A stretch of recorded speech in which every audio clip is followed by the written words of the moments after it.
Thanks for joining us on our streaming service for your First Alert Avalanche Forecast. I'm your First Alert meteorologist, Callie Zanandri. And joining me now is Brian Lazar from the Colorado Avalanche Information Center. Brian, welcome. Hi, how you doing, Callie? Great. Well, Brian, we are approaching the maximum snow date in early April. How are things looking right now? Well, as you can imagine, not great. Let me show you where we sit. This is where Colorado sits right now as we approach the end of the week. So we're in that black box there, and you can see the reds are less than 50% of long-term median. Those oranges are anywhere between 50 and 70% of long-term median. So as a state, we're sitting about 60% of long-term median, which is not great. You can see that there's places to our south and our west doing even worse than us, and across the western U.S. there's only a handful of places like along the Tetons that are even close to normal. I was keeping out hope for a good chunk of the season that, you know, one or two big storms might get us back to something resembling a normal winter.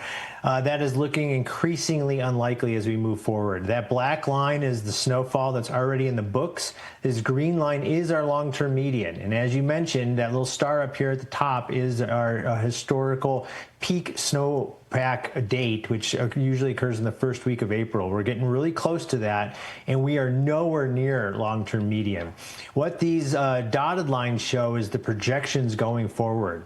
And so this red line at the bottom would mean if we hit 10% of the daily maximum for every day here on out, that's where we would fall, well below median. The only line that even gets us close to long-term median, and not until even mid-May, would require us to receive 90% every day of maximum snowfall. And so our chances of rebounding to that green line are almost nil at this point, which I'm sorry to report. Yeah, we've been holding out hope all season, but just not looking likely at this point.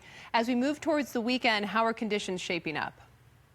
Well, it's a little bit of a continuation of what we talked about last week. And so we are on a slow downward trend in terms of avalanche hazard. And you can see we've got a lot more moderate avalanche danger, all of that yellow on the map, which means the likelihood of triggering these avalanches in those areas has gone down. Notably, we have this area from about Vail Pass through Summit County, including Loveland and Berthoud Pass, which still sits at considerable avalanche danger, and that remains our most dangerous part of the state. What is driving the danger for the time being is the persistent slab avalanche problem that has been with us for months at this point. Our most dangerous slopes continue to harbor the cold snow despite the warmer temperatures. So these are higher elevation slopes, generally facing the north half of the compass, but including some easterly facing slopes at the highest elevation. You can see that the likelihood in all of but the considerable avalanche danger has dropped down to possible, but look at the size of these avalanches, large to very large, and this means that the consequences of triggering one of these things has by no means decreased. Now, over the weekend, we had the first fatality of the season, along with several other close calls. What happened, and what should people keep in mind to stay safe? Yeah, I'm really, sorry that this happened. This is the first time we've made it into March without an avalanche fatality in Colorado in over 20 years. So people are making some good decisions, but unfortunately we experienced our first avalanche fatality this season. Here's an image of that fatal avalanche accident site near Vail Pass. That track was both of those tracks were put in by the victim, who was caught in this avalanche, buried and killed on his second lap. This was not the only near miss that took place last weekend. This was the only fatality, but we did have some other close calls. This is the fatal avalanche accident Crown. The avalanches are breaking about 2 feet deep, 2 to 3 feet deep on our February drought layer that we've been discussing here for the last couple of weeks. But here's another really close call from rider-triggered avalanche near Berthoud Pass. We never talked to the party involved in this avalanche, but you can see they got very, very close to a fairly sizable avalanche, but fortunately no injuries or worse. You can see that the track, likely triggered this avalanche from somewhere just below the crown line here. Here's a natural avalanche that ran, just yesterday near Copper Mountain. You can see this avalanche on the left side of this slope, and on the right side of the slope, you can see this scoured terrain. They picked up about 4 to 7 inches in the northern mountains on Tuesday night. That snow drifted onto these leeward aspects, and just that much drifting snow was enough to produce these fairly sizable avalanches. Here was another close call from several days ago near Quandary, south of Breckenridge near Hoosier Pass. And I want to to point out that this terrain feature does not look all that intimidating. That looks like fairly low angle terrain. The start zone is generally just in the low 30-degree range. So not an intimidating slope at all, but the video shows that as this rider comes down the slope, he finds just that wrong spot, a localized thin spot in the snowpack, and he's able to trigger the avalanche from below. And again, remember, we are dealing with persistent slab avalanches. So you can trigger these avalanches from below, and you can trigger them from quite a distance away. Here's an example of an avalanche that was triggered just a couple days ago near Vail Pass.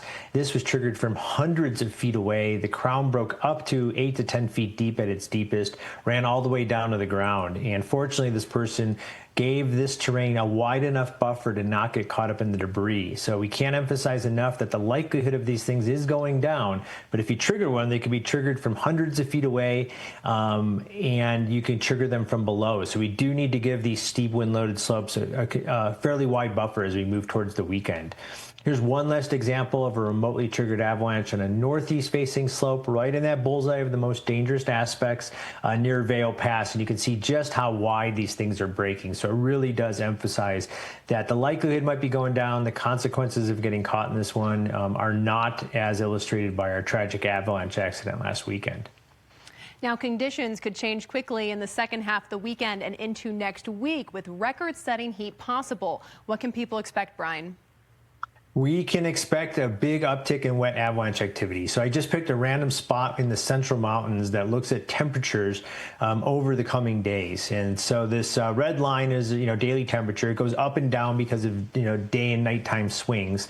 This dark line is the freezing, or 32 degrees. And so you can see as we move through Friday and into Saturday, we are going to get temperatures. This is at 11,000 feet that exceed freezing. So it feels like mid to late April out there right now, not mid to late March. We get a brief reprieve as we get a little system that rolls through on Sunday. But then, as you said, next week, those temperatures just continue to climb. We might hit 50 degrees at 11,000 feet. That's going to introduce a lot of meltwater into our snowpack. And so when our snowpack goes through this transition, we start pumping prodigious amounts of meltwater into the snowpack. It can be a really tricky time because we might be wetting those buried weak layers that we've been talking about for weeks. And often the first time those weak layers see water, they wake up and produce avalanches. So we're going to have to be on the lookout for wet avalanche activity. The most problematic slopes are going to be the sunniest and lowest elevation because they're the warmest. And so we're warning about loose wet avalanche activity on near and below tree line slopes on anything facing the south half of the compass, including east and west aspects. Most of these are going to start off as small. We're going to get indications like this, where you see small, loose, wet avalanches. Steep, rocky, sun-drenched slopes like these will be the first to give us warning signs that the snowpack is losing cohesion. If it's no longer supportable to you and you start breaking through the surface freeze, you start seeing avalanche activity like this in this image. Or you see rollerballs and pinwheels, it means it's time to exit avalanche terrain or move to colder, shadier slopes. And by the time we get to next week and we start getting those record-breaking snow temperatures, we're going to have to be on the lookout for wet slab avalanche activity. It's often a tricky period as we go through this spring transition. We're doing it about a month earlier than we would on most years. So really make sure you stay up to date on changing conditions in the forecast, particularly as we start to see those record temperatures early next week. Well, thank you so much for joining us, Brian. We always appreciate all your advice and insight. Thank you. We'll see you next week. Yeah, and we will see you back here next week for your First Alert Avalanche Report.